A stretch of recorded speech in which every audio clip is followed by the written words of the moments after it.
My name is Beverly, and I'm 26 years old. 6 months ago, I was sitting in my tiny studio apartment staring at my laptop screen at 2 in the morning when everything I thought I knew about my life completely shifted. The glow from my computer illuminated stacks of law books I hadn't touched in weeks, while lines of code scrolled across my monitor like digital poetry. I had no idea that the decision I was about to make would lead to the most painful and liberating 24 hours of my entire existence. The phone call that changed everything was still 12 hours away, but I could already feel the weight of the secret I'd been carrying pressing down on my chest like a stone. Before I share what happened next, I'd love to know where you're watching from tonight. Please hit that like button and subscribe if this story resonates with you. Trust me, you won't believe how this unfolds. Growing up in Beacon Hill, Boston meant living inside a carefully constructed world of expectations that felt as solid and unchangeable as the brick townhouse where I spent my childhood. My father, Richard, commanded respect in every courtroom he entered, his reputation as one of Massachusetts' most successful corporate attorneys preceding him like morning shadows on cobblestone streets. My mother, Margaret, presided over family court with the same unwavering authority she brought to our dinner table conversations about my future. From the moment I could string sentences together, the path ahead seemed carved in granite. Harvard Law School wasn't just an expectation, but an inevitability discussed with the same casual certainty as other families might talk about weekend plans. During dinner parties, I watched my parents introduce me to their colleagues, with phrases like, "our future lawyer," and "she'll be joining the firm someday." Their voices carrying the kind of pride that made my stomach twist with something I couldn't quite name back then. The pressure wasn't cruel or obvious. Instead, it wrapped around our family traditions like expensive wallpaper, beautiful but suffocating. Birthday gifts were leather-bound legal texts and subscriptions to law journals. Summer vacations included tours of prestigious law schools, where my parents would walk me through lecture halls and libraries while painting vivid pictures of my inevitable future. They spoke about partnership tracks and billable hours with the enthusiasm other parents reserved for discussing their children's artistic talents or athletic achievements. But late at night, when the house fell silent and my parents retired to their separate studies to review cases, I found myself drawn to my computer. What started as curiosity about how websites worked evolved into teaching myself programming languages, then designing simple applications that solved problems I noticed in daily life. The logical beauty of clean code felt like discovering a secret language that made perfect sense, unlike the dense legal text that felt like trying to read through frosted glass. The contradiction between my public persona and private passion created a constant low-grade anxiety that hummed beneath every family interaction. When my father brought home stories about his latest legal victories, I smiled and asked appropriate questions while my mind wandered to debugging sessions and algorithm optimization. When my mother discussed landmark cases over Sunday brunch, I nodded attentively while mentally designing user interfaces for applications that could streamline legal research. By my senior year at Harvard undergraduate, the weight of maintaining this dual existence had become exhausting. Every acceptance letter from law school felt like another lock clicking into place on a door I wasn't sure I wanted to walk through. The day I received my acceptance to Harvard Law, my parents threw a celebration party that filled our townhouse with congratulatory voices and champagne toasts to my bright future. I smiled and accepted praise while feeling like I was watching someone else's life unfold in front of me. The turning point arrived during my third year at Harvard Law in a constitutional law seminar that should have felt like home territory. Professor Williams was discussing the implications of artificial intelligence in legal decision-making, approaching the topic with the skeptical distance academics reserve for subjects outside their expertise. As he spoke about AI as a distant theoretical concept, something inside me snapped into focus with crystalline clarity.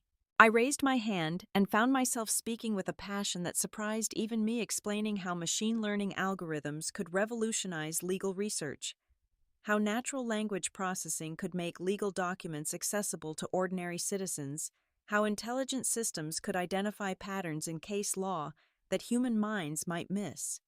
The energy in my voice must have been palpable because the entire classroom fell silent and Professor Williams stared at me with an expression somewhere between confusion and curiosity. After class, walking across Harvard Yard, with autumn leaves crunching beneath my feet, I realized I had been sleepwalking through 3 years of legal education while my real interests burned like embers in the back of my mind. That evening, instead of studying for my upcoming constitutional law exam, I opened my laptop and began coding with the intensity of someone who had finally found their true calling. The application I started building that night was designed to help non-native English speakers navigate complex legal documents through AI-powered translation and simplification. What began as a personal project to procrastinate from studying evolved into something more sophisticated than anything I had created before. I worked through the night, through the next day, through the following week, sleeping in 3-hour increments and surviving on coffee and the electric thrill of watching my vision take shape. Within a month, I had stopped attending most of my classes altogether. The lie came easily at first when my parents called for their weekly check-ins. I described fictional study groups and imaginary professors manufactured stories about mock trials and legal internships that existed only in my carefully constructed deceptions. Meanwhile, I was living in a parallel universe where venture capital firms existed and artificial intelligence conferences filled my calendar. The breakthrough came when Techno Global Industries, a Fortune 500 technology corporation, discovered my application through their internal innovation scouting program. The initial email sat in my inbox for hours before I worked up the courage to open it, certain it was either spam or some elaborate practical joke. But the follow-up phone call was real and the meeting they requested was genuine, and suddenly I found myself sitting in a glass-walled conference room 30 floors above Boston Harbor, presenting my work to executives who spoke my language of algorithms and user experience design. The months that followed blurred together in a whirlwind of development sprints, investor meetings, and legal negotiations that had nothing to do with my constitutional law textbooks. I hired a team of freelance developers using money I had saved from years of modest birthday gifts and summer jobs, transforming my studio apartment into an impromptu startup headquarters. Empty pizza boxes and energy drink cans became the decor of my new life, while my law school assignments gathered dust like artifacts from someone else's existence. The hardest part wasn't the technical challenges or the business negotiations. The hardest part was living with the constant fear that my parents would discover the truth before I was ready to explain it. Every phone call home required careful preparation. Every family dinner during holiday breaks demanded Oscar-worthy performances of enthusiasm for subjects that no longer held any meaning for me. I became an expert at deflecting questions about specific classes and professors, always steering conversations toward general topics about the legal profession that I could discuss without revealing my complete disconnection from academic reality. The facade began crumbling on a Tuesday morning in February when Harvard's Office of Student Affairs made a routine phone call that would unravel 6 months of carefully maintained lies. I was in the middle of a video conference with Techno Global's technical team, discussing the final integration details for our acquisition deal, when my phone buzzed with a number I recognized as my father's direct office line. I let it go to voicemail, assuming he was calling with his usual weekly check-in that I had become expert at managing with vague responses about studying and upcoming exams. But something in the tone of his voice when I listened to the message later made my blood run cold. He wasn't calling to chat about my academic progress. He was calling because Harvard had reached out to him directly. The return call I made 30 minutes later rank among the most difficult conversations of my life. My father's voice carried a quality I had never heard before, a mixture of confusion, disappointment, and barely contained anger that made my hands shake as I held the phone. Harvard had informed him that I had been classified as academically absent for the entire semester, missing enough classes to trigger their automatic family notification protocol. "Beverly," he said, and the way he pronounced my name carried the weight of 26 years of expectations crashing down simultaneously. "I need you to explain to me very carefully what Harvard Law School means when they say you haven't attended a single class since January."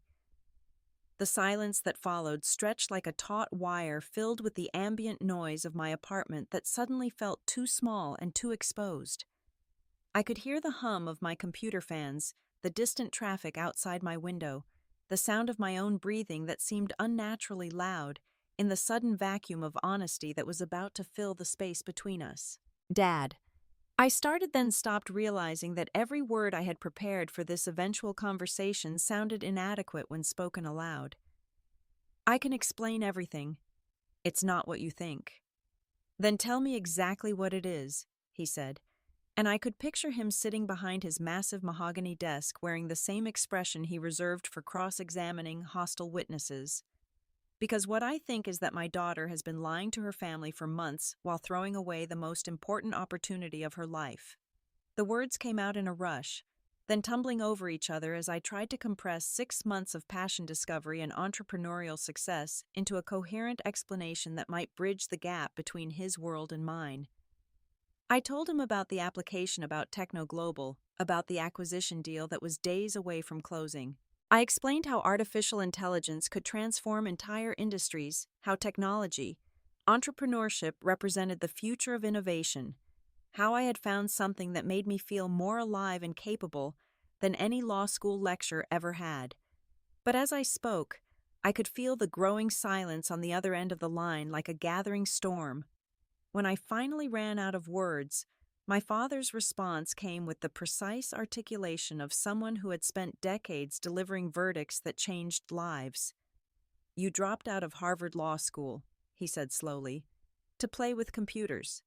The reductive dismissal in those 6 words hit me like a physical blow. Everything I had tried to explain, all the complexity and potential and genuine achievement I had attempted to share, had been compressed into a phrase that made my life's work sound like a child's hobby.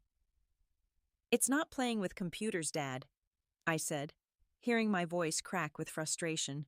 "It's building something meaningful. It's creating technology that helps people. It's irresponsible," he interrupted, and the conversation shifted into territory I had never navigated with my father before. "It's selfish and short-sighted and completely unacceptable."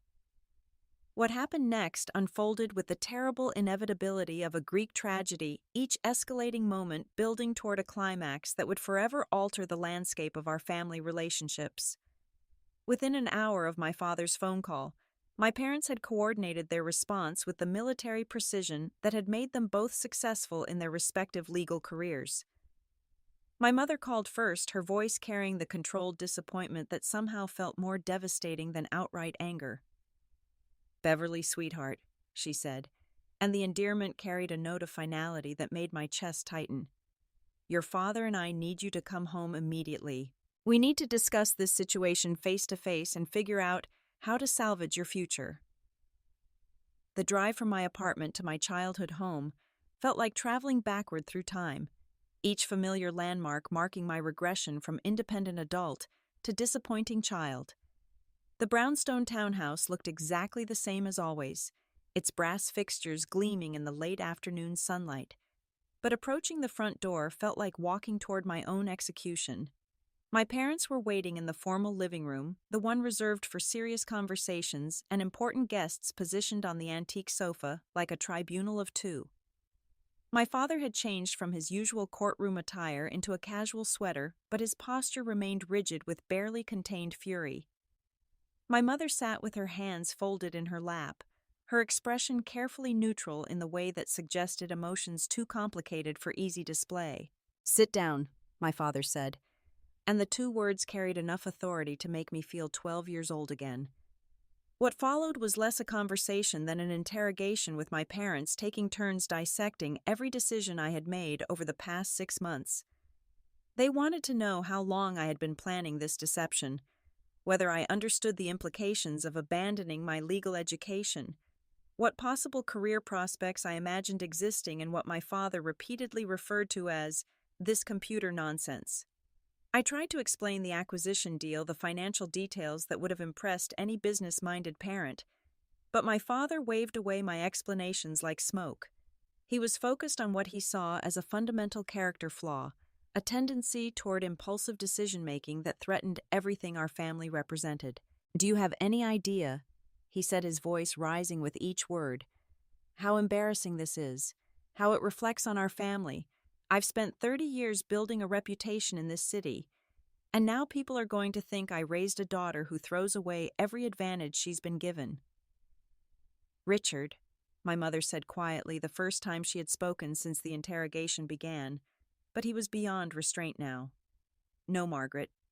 She needs to understand what she's done. She needs to understand that actions have consequences and that some mistakes can't be fixed by good intentions and wishful thinking. I tried one more time to break through the wall of predetermined disappointment that surrounded my parents' perspective. I told them about the acquisition amount, about the $30 million that TechnoGlobal was paying for my application and my ongoing involvement in their artificial intelligence division. I explained how this single deal would set me up financially for life, how it represented the kind of entrepreneurial success that business magazines wrote cover stories about. My father's reaction to this information was the opposite of what I had hoped for. Instead of surprise or pride, or even grudging admiration, his face darkened with something approaching disgust. $30 million, he repeated slowly, and the way he said it made the amount sound like an accusation rather than an achievement. And you think that justifies throwing away your education? You think money excuses lying to your family for 6 months? You threw away your future for some ridiculous computer game?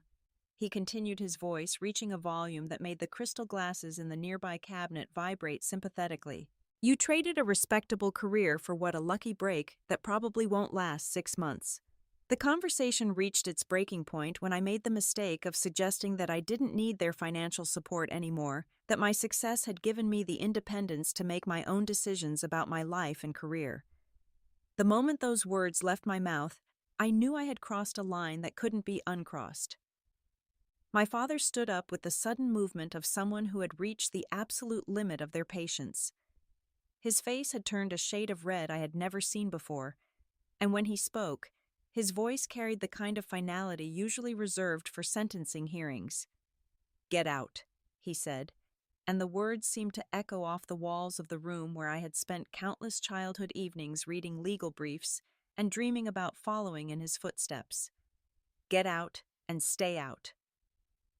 My mother's silence during this moment spoke louder than any words could have. She sat perfectly still, her hands still folded, watching the destruction of our family dynamic without any attempt at intervention. Her passivity felt like a second betrayal, confirming that whatever decision my father made would stand without opposition. "Dad," I started, but he cut me off with a gesture that left no room for negotiation. "You've made your choice," he said, his voice dropping to a whisper that somehow felt more threatening than his earlier shouting. "Now live with it. But you won't live with it here, and you won't live with it as my daughter." The next 20 minutes passed in a blur of mechanical actions that felt like an out-of-body experience. I packed a single suitcase with whatever clothes I could grab quickly, my hands shaking so badly that I could barely zip the compartments closed. My parents remained in the living room, and the sound of their low-voiced conversation drifted up the stairs like background music to the end of my childhood. Standing on the front steps of the house where I had grown up, suitcase in hand and nowhere to go, I felt the full weight of what had just happened settle over me like a heavy blanket. The late afternoon sunlight that had seemed warm and welcoming an hour earlier now felt harsh and unforgiving, casting long shadows that stretched across the brick walkway like bars on a prison cell. The irony of my situation hit me with particular force as I stood on that doorstep, homeless and disowned, while simultaneously being worth more money than most people accumulate in several lifetimes. The disconnect between my external circumstances and my internal reality felt like living in two different dimensions that occasionally brushed against each other, but never quite aligned. The journey to this moment had begun 18 months earlier, when TechnoGlobal's innovation team first discovered my language learning application through a technology showcase at MIT. What they saw was a sophisticated artificial intelligence system that could analyze legal documents in multiple languages and provide simplified explanations that non-lawyers could understand. But what I knew, and what they quickly realized, was that the underlying technology had applications far beyond legal document translation. The initial meetings with Techno Global took place in their Boston satellite office, a gleaming tower of glass and steel that seemed to exist in a completely different universe from the wood-paneled law firms where my parents conducted their business. The executives who evaluated my work spoke a language of market penetration and scalability, user acquisition, and intellectual property portfolios that felt infinitely more natural to me than the legal terminology that had surrounded my childhood. Dr. Patricia Chen, Techno Global's Chief Technology Officer, became my primary contact during the evaluation process. She was a woman in her 50s who had built her career on identifying technological innovations before they became mainstream, and she saw something in my work that excited her in ways she struggled to articulate during our early conversations. "What you've built here," she told me during our third meeting, gesturing toward the laptop where my application was demonstrating its translation capabilities, "isn't just a language tool, it's a bridge between complex information and human understanding. That's the kind of innovation that changes entire industries." The technical due diligence process took 4 months of intensive collaboration, during which Techno Global's engineering teams put my application through rigorous testing while I worked with their product development specialists to expand its capabilities. The secrecy required during this period added another layer of complexity to my already complicated relationship with honesty, but the potential outcome made the deception feel temporarily justified. The actual acquisition negotiations unfolded like an elaborate dance with lawyers and business development executives shuttling between conference rooms while I tried to process the surreal experience of being the center of such intense corporate attention. The initial offer was $12 million in amount that seemed so disconnected from reality that I asked them to repeat it 3 times before I could believe I had heard correctly. But as the negotiations continued and Techno Global's executives realized the broader implications of my technology, the numbers kept climbing. 15 million, 20 million, finally $28.5 million, plus a consulting contract worth another $1.5 million over 2 years, bringing the total package to exactly $30 million. The signing ceremony took place in Techno Global's corporate headquarters in Silicon Valley, a sprawling campus of interconnected buildings that looked more like a university than a traditional office complex. I flew out alone, telling my parents I was attending a legal research conference, and spent 3 days in meetings that would transform my life in ways I was still struggling to comprehend. When I signed the final acquisition papers sitting in a conference room 40 floors above San Jose with panoramic views of the entire Bay Area spread out below me, I felt a mixture of triumph and terrifying uncertainty that made my hands shake as I wrote my signature. At 26 years old, I had achieved the kind of financial independence that most people only dream about, but I had done it in complete isolation from the family whose approval had shaped every major decision of my life until that moment. The money was deposited into my account within 72 hours, minus taxes and legal fees that still left me with more than $22 million in liquid assets. The number appeared on my banking app like a typing error, so many zeros that my brain struggled to process it as representing actual purchasing power. My first major expenditure was the Malibu house, a decision that felt both rational and completely insane depending on which angle I examined it from. The property had been on the market for 8 months, a $30 million oceanfront estate that previous buyers had considered overpriced even by Malibu standards. But when I walked through the floor-to-ceiling windows that opened directly onto the Pacific Ocean, I knew I had found the place where I wanted to begin my new life. The house purchase process moved with the speed that unlimited financial resources can create. No mortgage applications, no credit checks, no negotiations over inspection contingencies. Just a cashier's check for $30 million and a set of keys to 8,000 square feet of glass and steel and panoramic ocean views that would serve as my refuge from the complicated relationship with success I was still learning to navigate. But throughout this entire process, the hardest part wasn't the business negotiations or the financial decisions. The hardest part was living with the knowledge that I was achieving everything I had dreamed of, while simultaneously destroying the family relationships that had defined my identity for 26 years. Every milestone felt simultaneously like victory and loss. Every celebration was tinged with the sadness of having no one to share it with who understood where I had come from. The morning after my father's ultimatum dawned gray and foggy, the kind of coastal California weather that seems designed for introspection and new beginnings. I woke up in the master bedroom of my Malibu estate, surrounded by floor-to-ceiling windows that framed the Pacific Ocean like an enormous living painting, and tried to process the fact that I was simultaneously living my dream and experiencing the most painful rejection of my life. The house itself was a masterpiece of contemporary architecture, all clean lines and open spaces that seemed to flow seamlessly between indoor and outdoor living areas. The kitchen featured professional-grade appliances and a breakfast bar that overlooked an infinity pool that appeared to merge with the horizon line of the ocean beyond. 8 bedrooms offered enough space for a family of 20, while the home office came equipped with fiber-optic internet connections fast enough to support a small technology company. But the most striking feature was the complete silence that filled every corner of the $30 million space. No family conversations drifting from other rooms, no familiar voices calling my name, no sense of belonging to something larger than my individual success.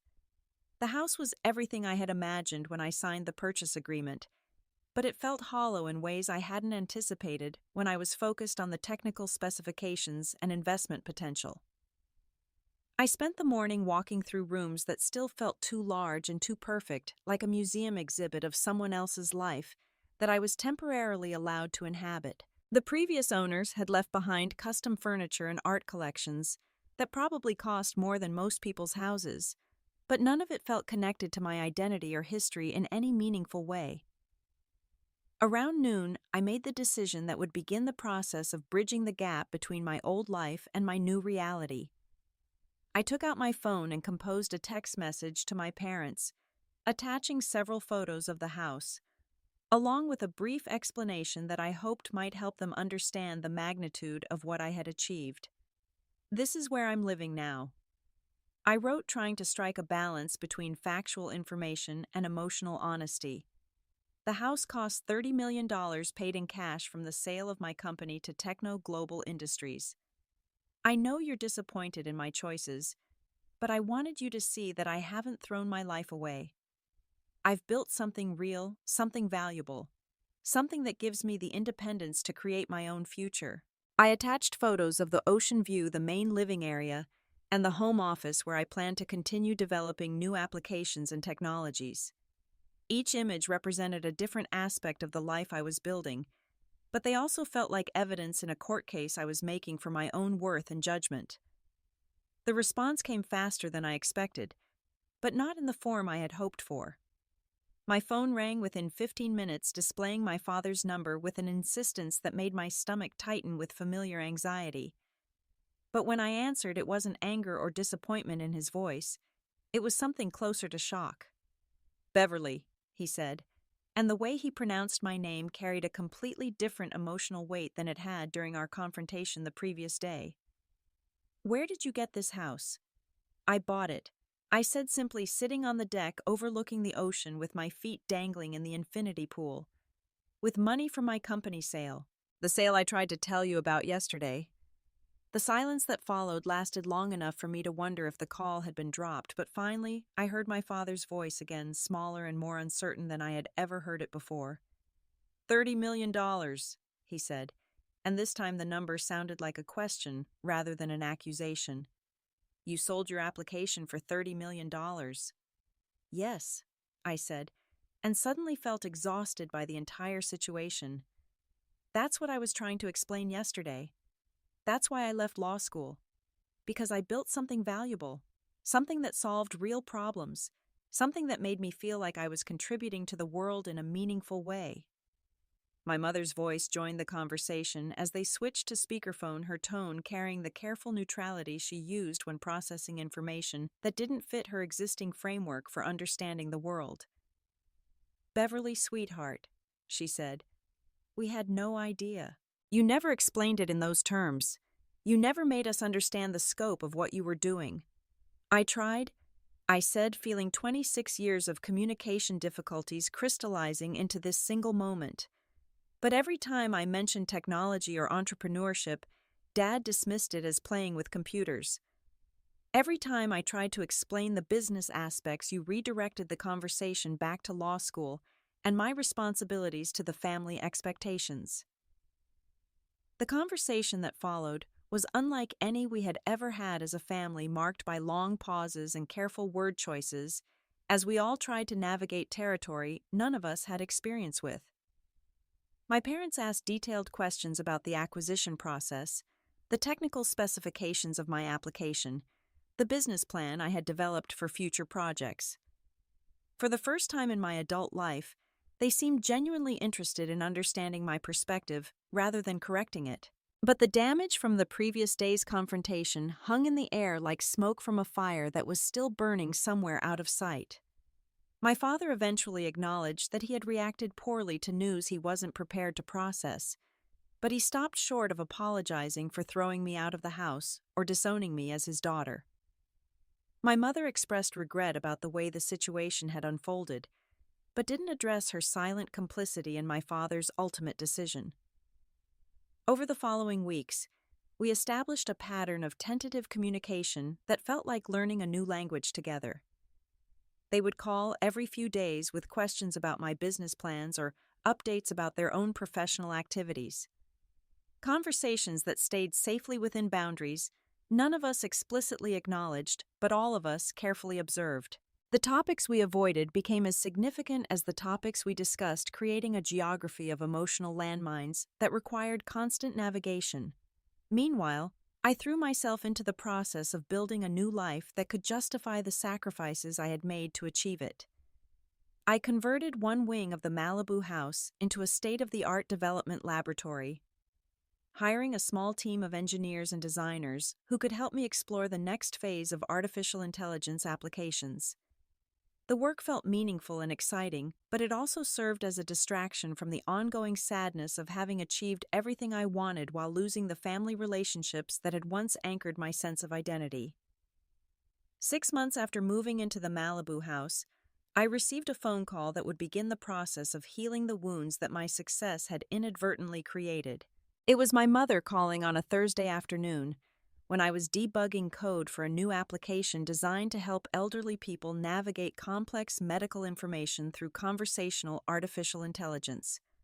"Beverly," she said, and something in her tone immediately commanded my full attention.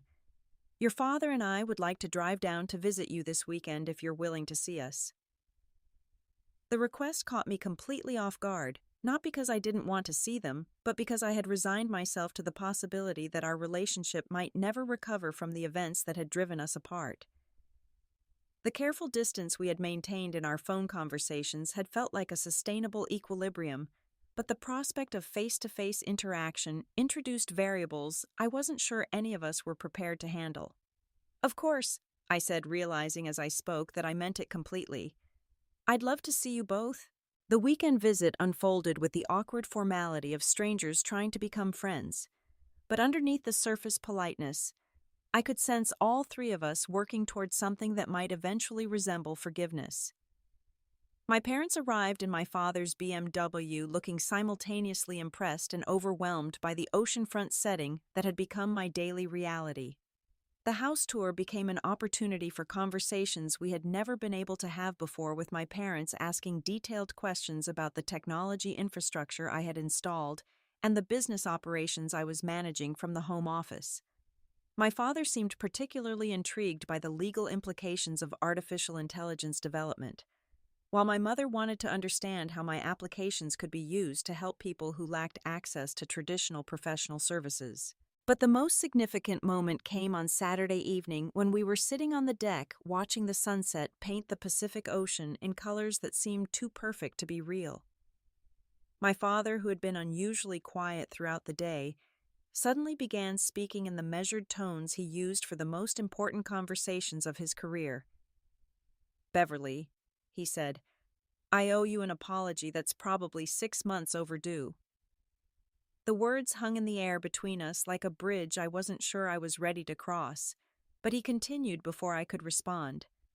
I spent so many years planning your future that I forgot to pay attention to who you actually were, he said, staring out at the ocean, rather than looking at me directly.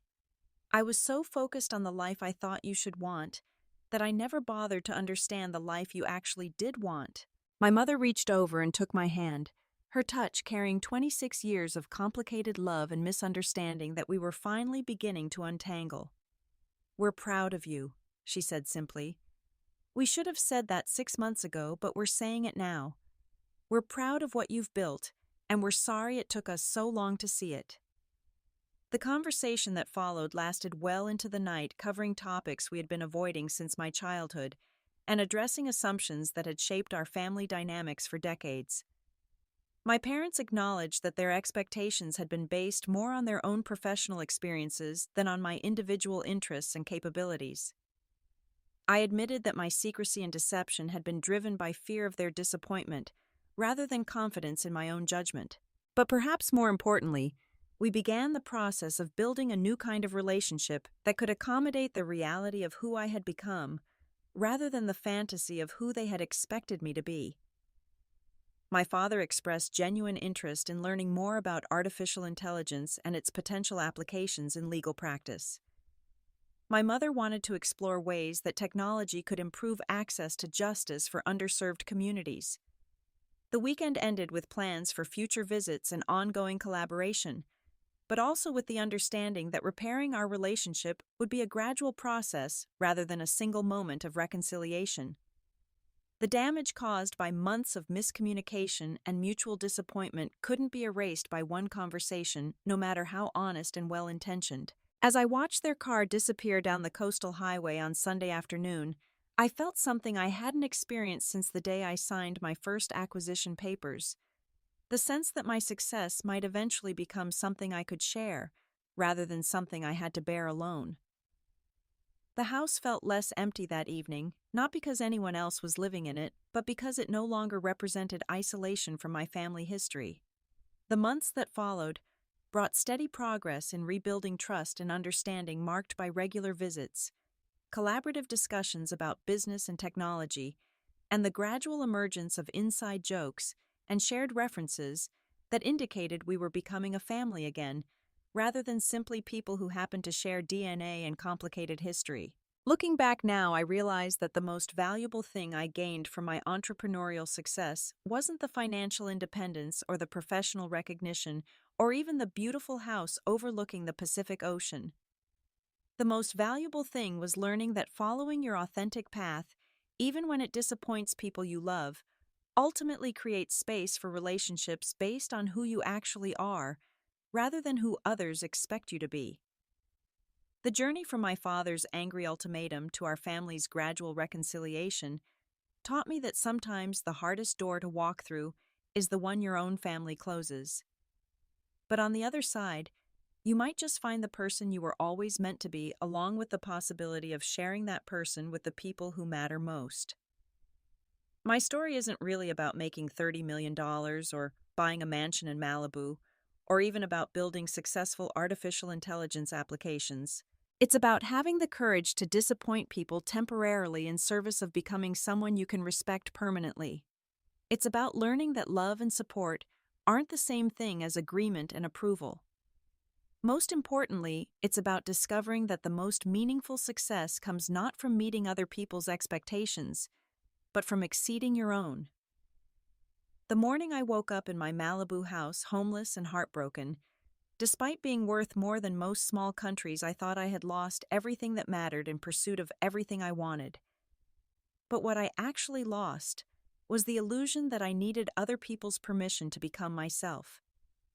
What I gained was the knowledge that authentic relationships require authentic people, and that sometimes you have to risk losing love in order to find it. Today, when I look out at the Pacific Ocean from my home office where I continue developing technologies that bridge the gap between complex information and human understanding, I feel grateful not just for the financial freedom that allows me to pursue meaningful work, but for the emotional freedom that comes from knowing I can be disappointed in and still loved by the same people. The house is no longer empty because it's no longer a refuge from my family relationships. Instead, it's become a foundation for family relationships that can accommodate the full complexity of who I am and who I'm still becoming. If you're struggling with family expectations that don't align with your authentic interests and capabilities, I want you to know that the courage to disappoint people temporarily often leads to the joy of inspiring them permanently. If you're hiding your real passions because you're afraid they won't be understood or valued, I want you to know that secrecy creates distance, while honesty creates the possibility of connection. And if you're torn between following your dreams and maintaining your relationships, I want you to know that the best relationships are the ones that can grow large enough to contain your dreams rather than requiring you to shrink them. What challenges have you faced in balancing family expectations with personal authenticity? Have you ever had to choose between approval and integrity? I'd love to hear your stories in the comments below, and please don't forget to like this video if it resonated with your own experiences. Subscribe for more stories about navigating the complicated intersection of family success and personal growth. And share this with anyone who might need to hear that it's possible to honor both your relationships and your dreams, even when they seem to be pulling you in opposite directions. Thank you for sharing this journey with me, and remember that the most important doors are often the ones we have to walk through alone, but the most meaningful destinations are the ones where we can eventually invite others to join us. May you find the courage to pursue your authentic path and the wisdom to build bridges back to the people who matter most.